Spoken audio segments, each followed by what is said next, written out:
तो आज के टॉपिक में हम एक और एक्सपेरिमेंट किया हुआ है जे थॉमसन को, लेकिन उसको मिला चार्ज बाय मास का रेशियो। उसको इलेक्ट्रॉन का ना तो चार्ज मिला पर्टिकुलर और नहीं तो मास मिला। क्या मिला उसको? रेशियो मिला उसको। अब जैसे मान लो हमने बोला कि x बाई वाई का वैल्यू जो है वो x बाई वाई का वैल्यू 10 है, लेकिन उसको ये नहीं मालूम था कि x क्या है और y क्या है। दोनों का वैल्यू मालूम था, और ये वैल्यू हो सकता है 50/5 भी हो सकता है, ये वैल्यू 100/10 भी हो सकता है, ये वैल्यू 200/20 भी हो सकता है। तो पर्टिकुलर चार्ज और पर्टिकुलर मास का वैल्यू उसको नहीं मिला, यानी x बाई वाई में का वैल्यू 10 मिला उसको, लेकिन पर्टिकुलर नहीं मिला। ठीक है, तो आगे चल के यहां से हम x बाई वाई का वैल्यू निकालेंगे। अब आगे चल के जो चार्ज निकाला गया है इलेक्ट्रॉन्स पे, वो मुलिकन्स आयल्स ड्रॉप के द्वारा निकाला गया है। यानी एक और एक्सपेरिमेंट हम पढ़ेंगे और उसके ऊपर मुलिकन्स ने चार्ज बताया, यानी इलेक्ट्रॉन्स पे जो चार्ज है वो किसने कैलकुलेट किया? मुलिकन्स ने। और मान लो x बाई वाई का वैल्यू 10 मिल गया और हमें बोला गया कि x का वैल्यू 20 है, तो क्या हम y का वैल्यू नहीं निकाल सकते? तो y का वैल्यू क्या होगा? y का वैल्यू 2 होगा, क्योंकि ये मिल चुका है और ये मुलिकन्स को मिला, तो मास बाय डिफॉल्ट मिल जाएगा। तो इस तरह से इलेक्ट्रॉन का चार्ज और मास निकाला गया। तो चार्ज जो निकाला मुलिकन्स ने निकाला है।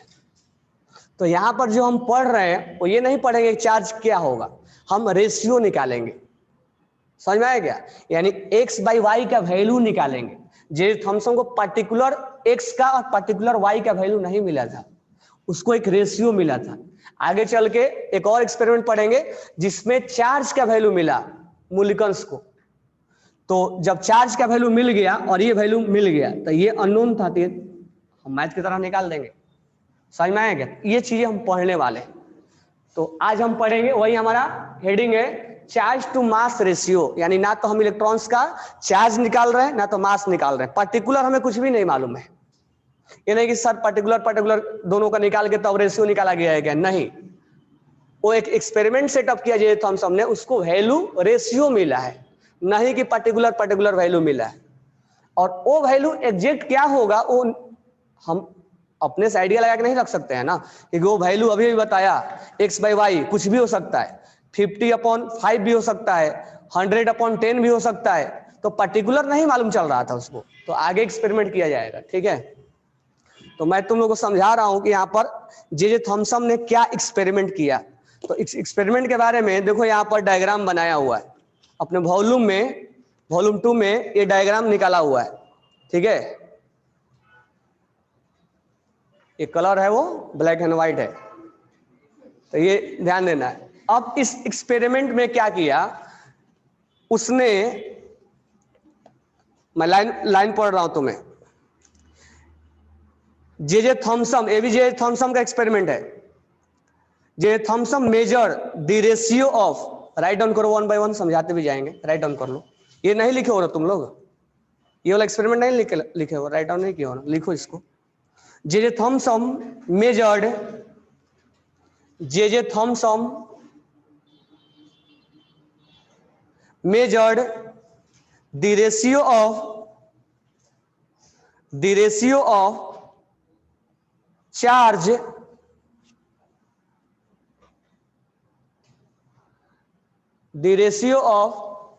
charge to mass of electron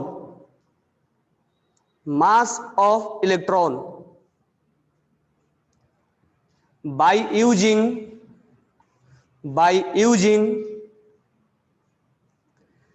cathode ray tube,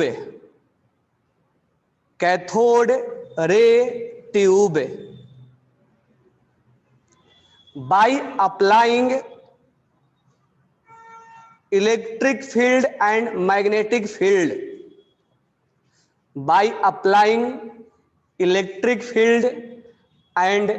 magnetic field, which are perpendicular to each other, which are perpendicular to each other, which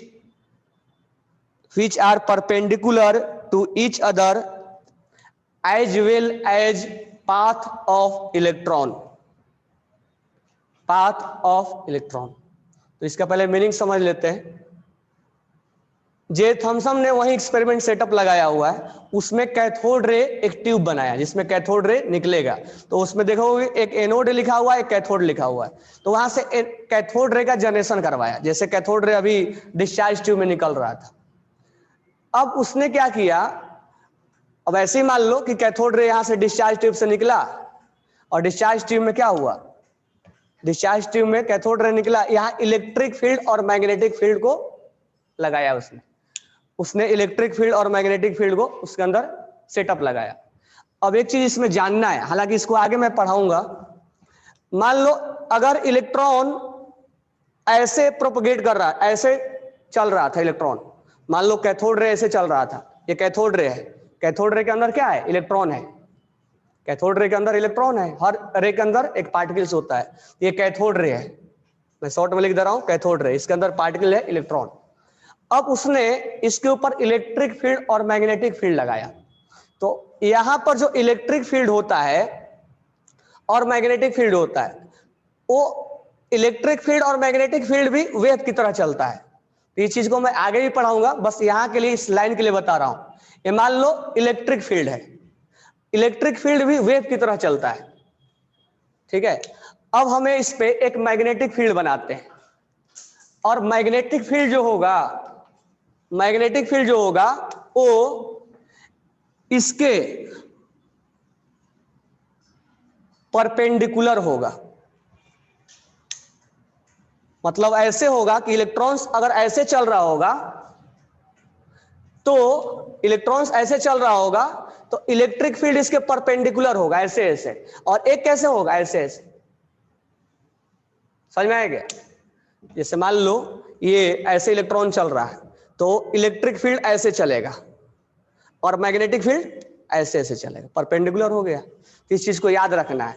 आगे इसको हम इलेक्ट्रोमैग्नेटिक में पढ़ाएंगे कि जो भी रेडिएशन होता है इलेक्ट्रोमैग्नेटिक रेडिएशन में, इलेक्ट्रिक फील्ड और मैग्नेटिक फील्ड एक दूसरे के परपेंडिकुलर होते हैं, और जो पाथ चल रहा है इलेक्ट्रॉन उस पाथ के परपेंडिकुलर है। यानी क्लियर हो गया ना? जैसे ये पाथ है, ये ऐसे इलेक्ट्रॉन चल रहा है, ये ऐसे कैथोड रे है, तो इलेक्ट्रिक फील्ड कैसे होगा, ऐसे ऐसे। तो इसके परपेंडिकुलर है, और एक कैसे होगा, ऐसे ऐसे। वेव बना देना है इसे। तो electric field and magnetic field are perpendicular to, जिस डायरेक्शन में इलेक्ट्रॉन प्रोपगेट कर रहा था, जिस डायरेक्शन में कैथोड रे जा रहा था। इस चीज को आगे भी हम डिस्कस करेंगे, लेकिन ये पॉइंट आया इसलिए हमने बताया तुम्हें। तो याद रखना, हमेशा इलेक्ट्रिक फील्ड और मैग्नेटिक फील्ड परपेंडिकुलर होते हैं। तुम लोग फिजिक्स में ऐसे पढ़ते होगे, ऐसे डायरेक्शन में इलेक्ट्रिक फील्ड मैग्नेटिक फील्ड एक दूसरे के परपेंडिकुलर हैं, ये ऐसे ये ऐसे पढ़ते हो ना? हाँ, तो वो वही वाला ही, इलेक्ट्रिक फील्ड और magnetic field are perpendicular to each other. और ऐसे मान लो, इसे मान लो ऐसे हम जा रहे हैं, तो एक ऐसे ऐसे हो रहा है और एक ऐसे ऐसे हो रहा है। क्लियर हो गया? तो उसने एक सेटअप बनाया जे थॉमसन ने। उस सेटअप में कैथोड रे लिया, यानी इलेक्ट्रॉन लिया, और कैथोड रे में इलेक्ट्रिक फील्ड और मैग्नेटिक फील्ड रखा, ठीक है। अब रखने के बाद उसको क्या, अब इलेक्ट्रिक फील्ड मैग्नेटिक फील्ड रखेंगे तो ये डाइवर्ट होगा, ठीक है। अब नेक्स्ट पॉइंट लिखना। ये लाइन क्लियर हो गया सबको? चलो नेक्स्ट पॉइंट लिखो। J Thomson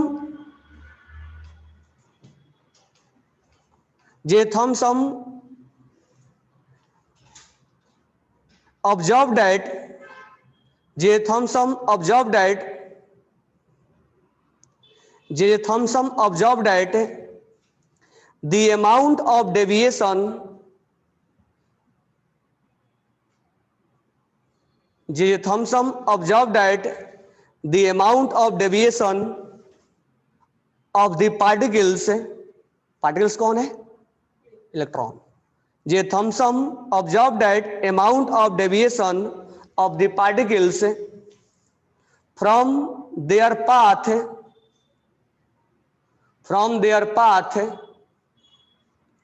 in the presence of electric field and magnetic field,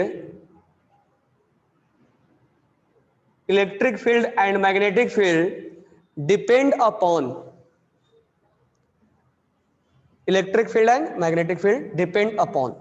अब मान लो ये कैथोड रे है, अब इसमें इलेक्ट्रिक फील्ड है और मैग्नेटिक फील्ड भी है, तो पाथ तो डाइवर्ट होगा, इलेक्ट्रॉन डाइवर्ट होगा ना। तो यहां पर डाइवर्ट करने के बाद जो पाथ डाइवर्ट हो रहा था, तो जे थॉमसन ने 3 चीज ऑब्जर्व किया, और ये जो 3 अभी लिखवाऊंगा वो तीनों इंपॉर्टेंट है, वो थ्योरेटिकल क्वेश्चन बनाता है उससे तीनों से।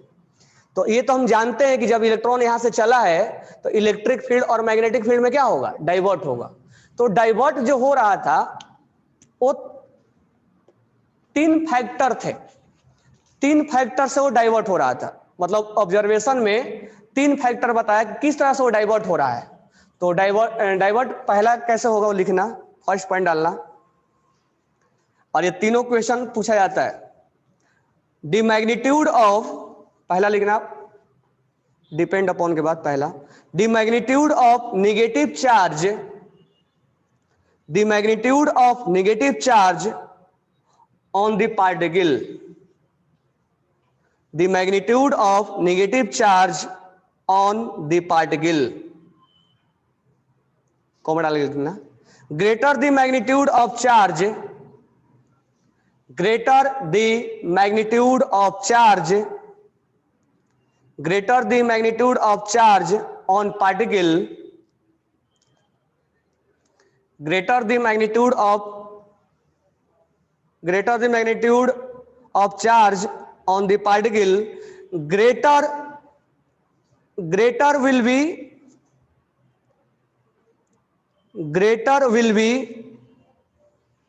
deviation, greater will be deviation. अब ये पहला उसने क्या चीज ऑब्जर्व किया उस एक्सपेरिमेंट में, कि जितना ज्यादा इस इलेक्ट्रॉन पे चार्ज होगा, या कोई भी चार्ज पार्टिकल, ऐसा नहीं इलेक्ट्रॉन के बारे में बोल रहा है, कोई भी चार्ज पार्टिकल जितना ज्यादा चार्ज होगा उतना ही ज्यादा क्या होगा, डेविएशन होगा। बस यही उसने बोला है। यानी इसके पाथ में जैसे मान लेते हैं ऐसे, उसने जो सेटअप बनाया है, मान लो ऐसे इस लाइन से समझते हैं, से मान लो ये एक्सपेरिमेंट किया उसने। अब इसके अंदर मान लो यहां से यहां जा रहा है, इलेक्ट्रिक फील्ड यहां लगा दिया। पहले इलेक्ट्रिक फील्ड नहीं था तो स्ट्रेट लाइन में जा रहा होगा। अब ये मान लो इलेक्ट्रॉन है या कोई भी चार्ज पार्टिकल है जिसपे नेगेटिव चार्ज है, ये प्लस है और ये माइनस है, तो ये अब इलेक्ट्रिक फील्ड में क्या हो जाएगा, डाइवर्ट हो जाएगा। तो उसने बोला कि जितना ज्यादा चार्ज होगा उतना ही उसका डाइवर्जन क्या होगा, ज्यादा, यानी ज्यादा एंगल से वो डाइवर्ट कर जाएगा। जितना ज्यादा चार्ज होगा उतना ही उसका एंगल क्या होगा, ज्यादा होगा। जितना ज्यादा चार्ज होगा उतना ही डाइवर्जन उसका ज्यादा होगा। लेस चार्ज होगा तो उसका डाइवर्जन कम होगा। तो मोर चार्ज मोर डेविएशन, यही इस लाइन का मीनिंग है, मोर चार्ज मोर डेविएशन। तो उसने ये चीज ऑब्जर्व किया, और ये क्वेश्चन में पूछा जाता है कि जब E/m का वैल्यू या वॉल्यूम बनाओगे तो क्वेश्चन मिलेगा। समझ में आ गया, मोर चार्ज मोर डेविएशन, अपने पाथ से ज्यादा डाइवर्ट हो जाएगा। सेकेंड लिखना, the mass of particle, the mass of particle, the mass of particle, lighter the particle greater the deviation, lighter the particle greater the deviation, lighter the particle greater the deviation, lighter the particle greater the deviation। इसका मतलब क्या हुआ, जितना अगर ये charge, एक तो charge के ऊपर मोर चार्ज मोर डेविएशन, जितना वो लाइटर होगा वो पार्टिकल, किसी पर्टिकुलर इलेक्ट्रॉन्स के बारे में बात नहीं कर रहा है, चार्ज के बारे में बात कर रहा है। जितना वो चार्ज जितना हल्का होगा, जितना वो लाइटर होगा, उतना ही उसका डेविएशन क्या होगा, ज्यादा होगा। यानी lighter particles will more deviated in electric field and magnetic field. Clear हो गया, यानी मोर एंगल बना के वो निकलेगा। समझ में आ गया ना। तो ये भी क्वेश्चन में पूछा जाता है। थर्ड लिखना, यानी डेविएशन जो है इलेक्ट्रिक फील्ड और मैग्नेटिक फील्ड में, उस चार्ज पार्टिकल के चार्ज पे भी डिपेंड करेगा और मास पे भी डिपेंड करेगा। More charge more deviation, less charge more deviation, less charge less mass more deviation, lighter होगा ना। थर्ड लिखना, strength of electric field and magnetic field, strength of electric field and magnetic field. इसमें लिखना, the deflection of electron, the deflection of electron, the deflection of electron from its original path, the deflection of electron from its original path increase with increase in voltage, voltage मतलब electric field और magnetic field, current में दोनों होता है, voltage में electric field magnetic field दोनों होता है। Deviation of electron from its original path increase with increase in voltage across the electrode, across the electrode, electrode बोले तो एनोड और कैथोड, अक्रॉस द इलेक्ट्रोड, और स्ट्रेंथ ऑफ मैग्नेटिक फील्ड, और strength of magnetic field, strength of magnetic field. जो तुम diagram देख रहे हो, उस डायग्राम में 3 ऑब्जर्वेशन और 3 कंक्लूजन में मिला है, और तीनों कंक्लूजन में इस बात को डिस्कशन कर रहा है कि अगर कोई भी चार्ज पार्टिकल को इलेक्ट्रिक फील्ड और मैग्नेटिक फील्ड में अगर उसको मूव कराया जाएगा तो वो डाइवर्ट होगा। चार्ज पार्टिकल, न्यूट्रल नहीं, न्यूट्रल पार्टिकल डाइवर्ट नहीं होता है। तो चार्ज पार्टिकल को अगर हम मूव करवाएंगे इलेक्ट्रिक फील्ड और मैग्नेटिक फील्ड में तो वो डाइवर्ट होगा। तो डाइवर्ट का वो मैग्नीट्यूड निकाला है, किसमें डाइवर्जन ज्यादा होगा। तो चार्ज ज्यादा होगा तो डाइवर्जन ज्यादा होगा, मास कम होगा तो उसका डाइवर्जन ज्यादा होगा। और इलेक्ट्रिक फील्ड और मैग्नेटिक फील्ड, जैसे वोल्टेज ज्यादा देंगे तो वोल्टेज की वजह से इलेक्ट्रिक फील्ड और मैग्नेटिक फील्ड क्रिएट होता है ना। तो वोल्टेज अगर ज्यादा होगा तो भी, अगर मान लो मास और चार्ज को एक जैसा कर दिए, मास और चार्ज को एक जैसा कर दिए, और हम 2 एक्सपेरिमेंट सेटअप किए।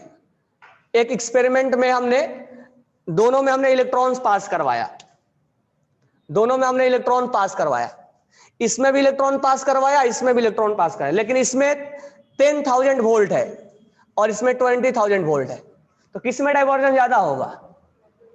जिसमें 20,000 होगा। मोर वोल्टेज तो मैग्नेटिक फील्ड, मतलब वोल्टेज ज्यादा है तो मैग्नेटिक फील्ड और इलेक्ट्रिक फील्ड का स्ट्रेंथ क्या हो जाएगा? ज्यादा। तो ज्यादा हो जाएगा तो डाइवर्जन क्या होगा? ज्यादा होगा। यानी तीनों पॉइंट डाइवर्जन के बारे में बात कर रहा है। और ये चीजें उस एक्सपेरिमेंट में जो डायग्राम तुम्हें दिख रहा है उसमें उसने इस चीज को ऑब्जर्व किया। किसने? जे थॉमसन ने। तो ई बाई एम का वैल्यू निकालने के पहले ये 3 चीजें उसने ऑब्जर्व किया, और ये तीनों चीजें आपको एमसीक्यू में पूछा जाएगा, यानी थ्योरेटिकल क्वेश्चन आता है तीनों के ऊपर। तो तीनों समझ में आएगा, डाइवर्जन के ऊपर बात किया। अब हम आगे बात करेंगे उसने आगे क्या किया, इस एक्सपेरिमेंट में क्या क्या किया इसने। तो राइट डाउन करना, ये उसको ऑब्जर्वेशन है। अब हम बात करेंगे उसने क्या किया, उस डायग्राम, उस जो डायग्राम बनाया उसमें क्या ऑब्जर्व किया। इसमें लिखना, when only electric field is applied, when only electric field is applied, when only electric field is applied, the electron deviate from their path, the electron deviate from their path, the electron deviate from their path and heat cathode ray tube, and heat cathode ray tube at point A, at point A, at point A, at point A. तो मान लो cathode ray जा रहा था, उसने केवल पहला बार कौन सा क्या अप्लाई किया? Electric field. अगर इलेक्ट्रिक फील्ड अप्लाई किया तो तुम डायग्राम में देखोगे ये पाथ डाइवर्ट करके ये यहां पर हिट कर रहा है। उस डायग्राम में देखो, उसमें लिखा होगा, यहां पर क्लियर दिख रहा है, ए पॉइंट को उसने हिट किया, यानी अपना स्ट्रेट वाला पाथ डाइवर्ट कर दिया, यहां से चला, चलने के बाद ये इसको हिट यहां करना चाहिए था, हिट कहां कर रहा है? ए पॉइंट पे, या उस डायग्राम में भी लिखा होगा, एबीसी लिखा है, उसमें लिखा है ना, हाँ सेम टू सेम इसी के डायग्राम में। तो पॉइंट इसको हिट यहां करना चाहिए था, इसको हिट यहां करना चाहिए था, लेकिन हिट कहां कर रहा है? कब ये हिट कर रहा है? जब हम केवल कौन सा फील्ड प्रोड्यूस कर रहे हैं? Electric field. नेक्स्ट पॉइंट लिखना, similarly when only magnetic field is applied, similarly when magnetic field is applied, similarly when only magnetic field is applied, similarly when magnetic field is applied, electron strike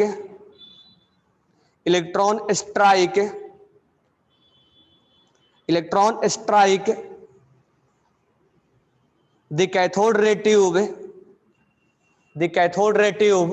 at the point of C, at the point of C, at the point of C.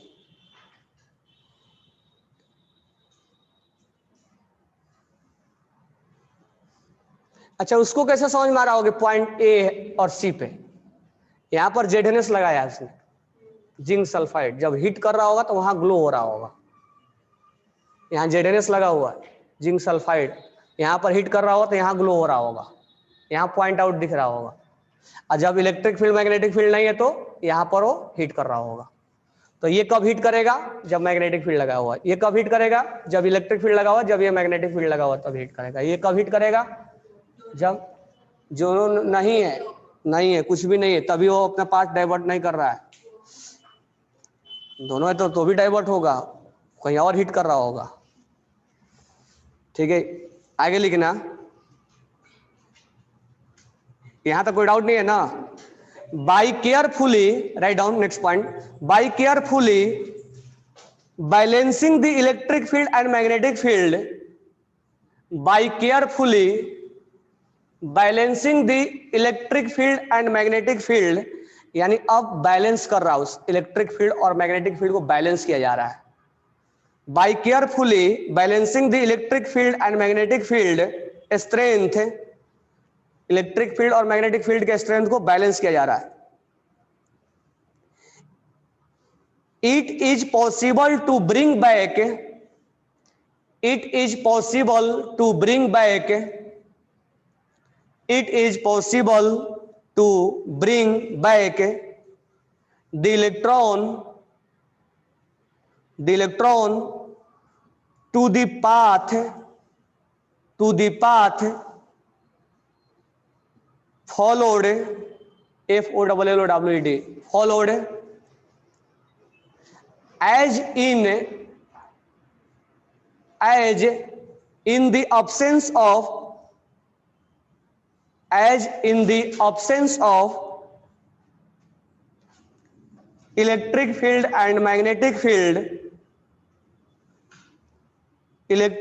and magnetic field, they heat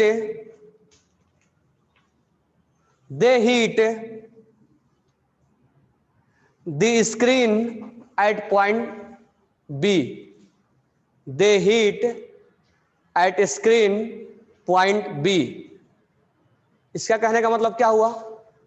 अगर मान लो electric field और magnetic field नहीं होता तो कहां hit करता? B पे। लेकिन उसने इलेक्ट्रिक फील्ड और मैग्नेटिक फील्ड लगाया और लगाने के बाद दोनों को बैलेंसिंग किया, मतलब दोनों का स्ट्रेंथ को क्या किया? बैलेंस किया है।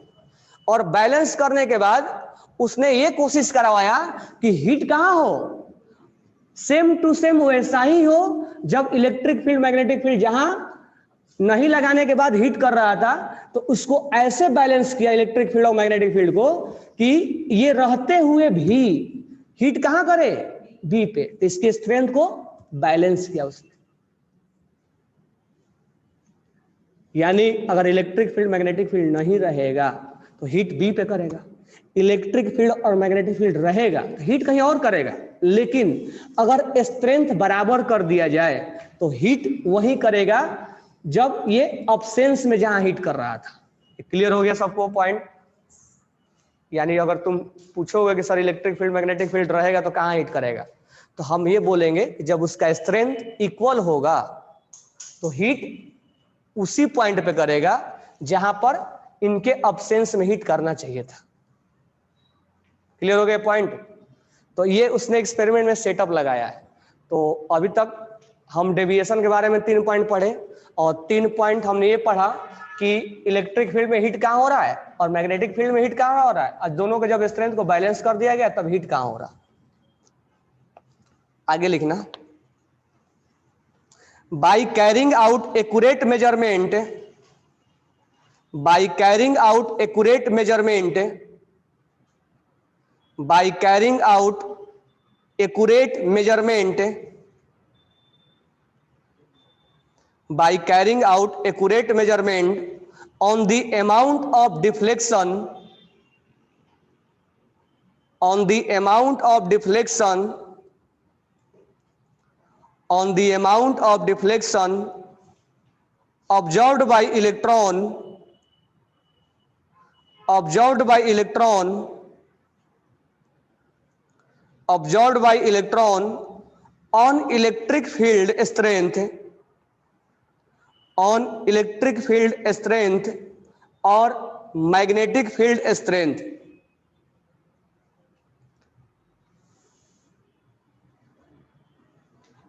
अब यहां से ये चीज हम केवल थ्योरेटिकल बातें जान रहे हैं, उसने कैसे ई बाई एम का वैल्यू कैलकुलेट किया, वो मैथमेटिकल कैलकुलेट किया होगा।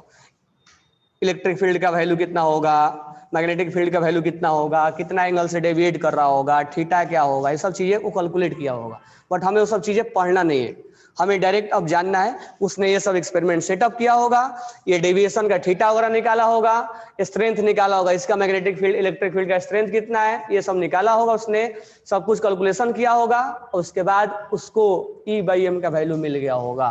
तो हमें डायरेक्ट वो मैथमेटिकल कैलकुलेशन नहीं पढ़ना है, हम अब डायरेक्ट लिखेंगे।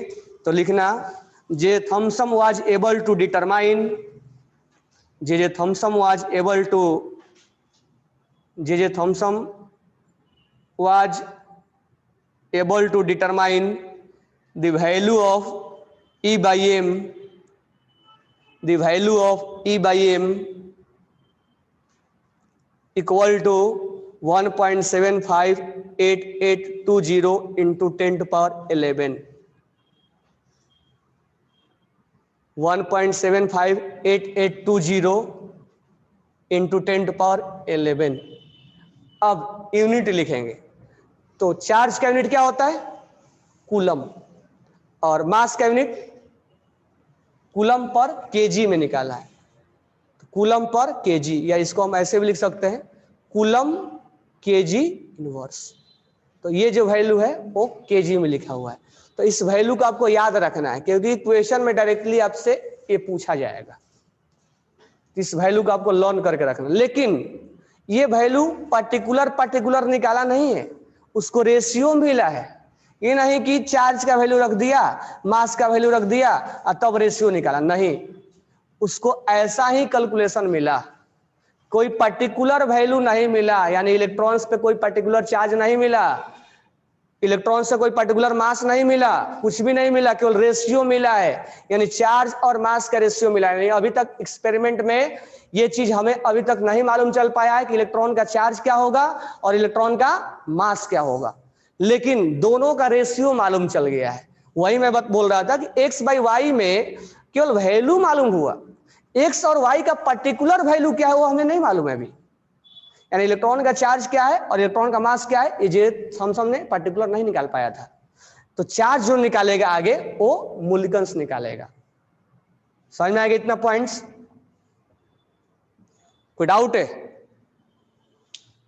क्योंकि अगला एक्सपेरिमेंट हम E/m का वैल्यू समझ में आ गया, कोई डाउट नहीं है ना? तो चलो, इसके ऊपर E/m का मतलब क्या होता है? Specific charge.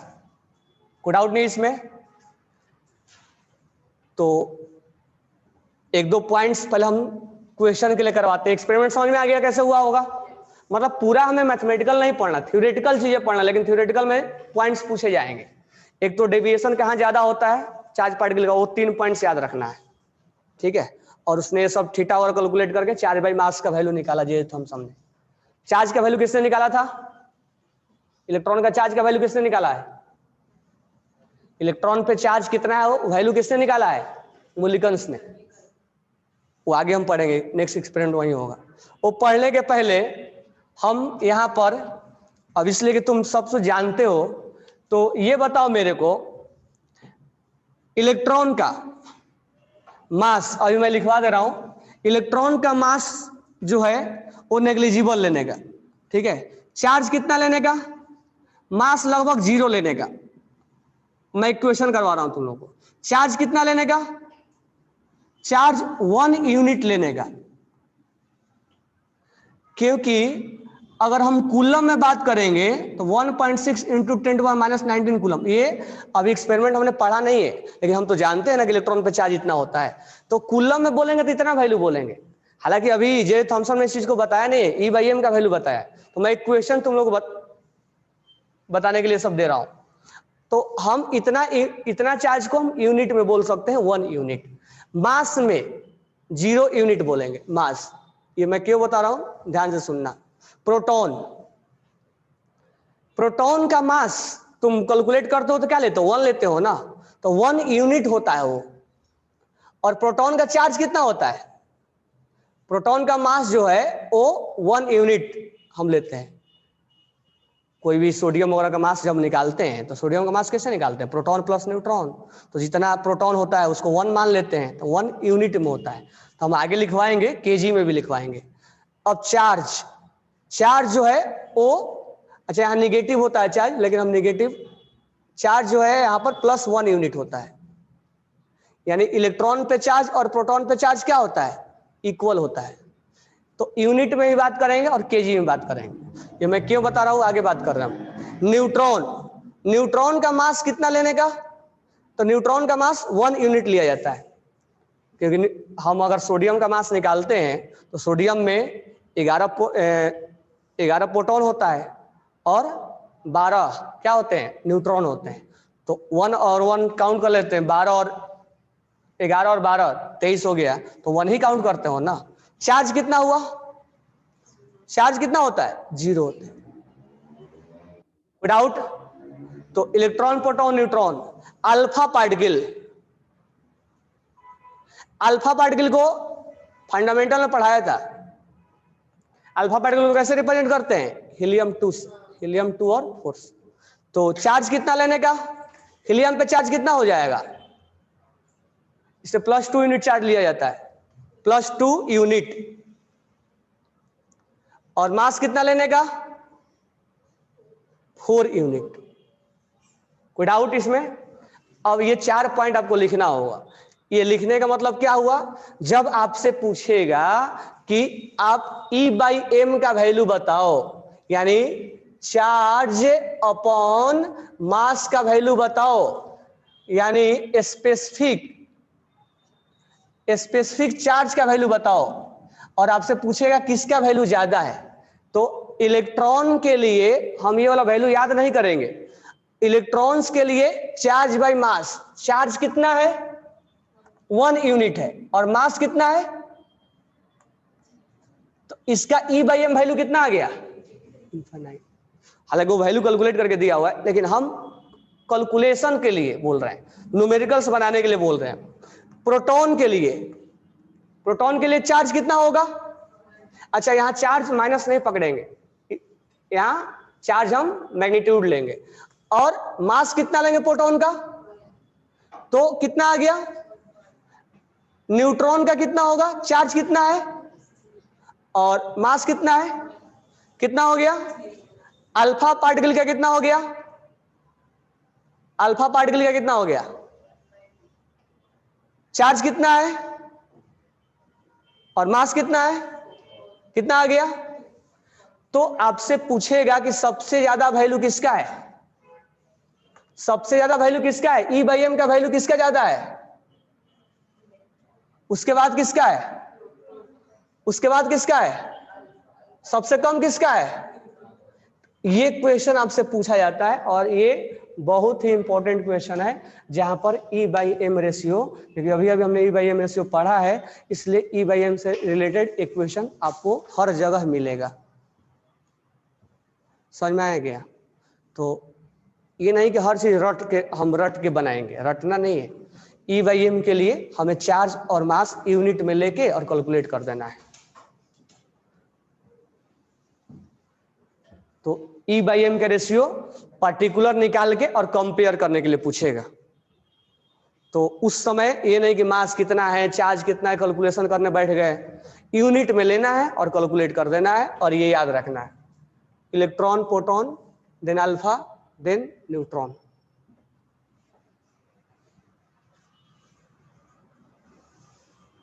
समझ में आया क्या। अब यहां पर मैंने इनफाइनाइट लिखा है E बाई एम रेशियो, लेकिन वो वैल्यू कैलकुलेट है। ये जानबूझ के मैं न्यूमेरिकल्स के लिए तुम्हें बता रहा हूँ, अल्टरनेट तरीके बता रहा हूँ, जहां पर कैलकुलेशन करने के लिए कोई हमें रिक्वायरमेंट नहीं है, कोई चीज रटने की जरूरत हमें नहीं है। और ये बहुत E बाई एम के रेशियो बार बार तुमसे पूछेगा, तुम अगर वॉल्यूम या अवस्थी लगाओगे तो ये बार बार चीजें E बाई एम का रेशियो पूछेगा, किसका वैल्यू ज्यादा है, किसका वैल्यू कम है। इसमें रटने की कोई रिकॉर्ड नहीं है, इतना से हमारा काम हो जाएगा। कोई डाउट है, कोई डाउट नहीं है ना। तो E बाई एम का वैल्यू जो जे थॉमसन ने निकाला उसको आप वो वाला याद कर लेना, और ये कैलकुलेशन न्यूमेरिकल्स के लिए हम कल पढ़ाएंगे मुलिकन्स आइस ड्रॉप। यानी कल हम ये जो इलेक्ट्रॉन्स के ऊपर जो चार्ज है वो चार्ज मुलिकन्स ने निकाला था, तो कल हम उसके बारे में एक्सपेरिमेंट पढ़ाएंगे, मुलिकन्स आइस ड्रॉप के बारे में। और ये जो डायग्राम हमने निकाला नहीं वो निकाल लेना इसके बाद वाला, ये जे थॉमसन का E बाई एम वाला, वो डायग्राम घर पे निकाल लेना। और बाकी पॉइंट, और आज के जैसे हमने पढ़ा ना, तो इसके रिलेटेड वॉल्यूम से क्वेश्चन देखने हैं, कंसेप्चुअल से, लेवल 1 से थोड़ा थोड़ा देखने का, क्योंकि जैसे हम आगे बढ़ते जाएंगे वैसे वैसे क्वेश्चन करेंगे। लेकिन पढ़ने का तरीका ये होना कि जो हम पढ़ रहे हैं उसके रिलेटेड क्वेश्चन, तो उससे रिलेटेड 10 क्वेश्चन पढ़ोगे तो समझ में आ जाएगा कि हमने पढ़ा है, तो उससे क्वेश्चन कर लेने का, ताकि एट ए टाइम तुम्हारा वॉल्यूम भी सोल्व हो जाए। Okay, thanks to all.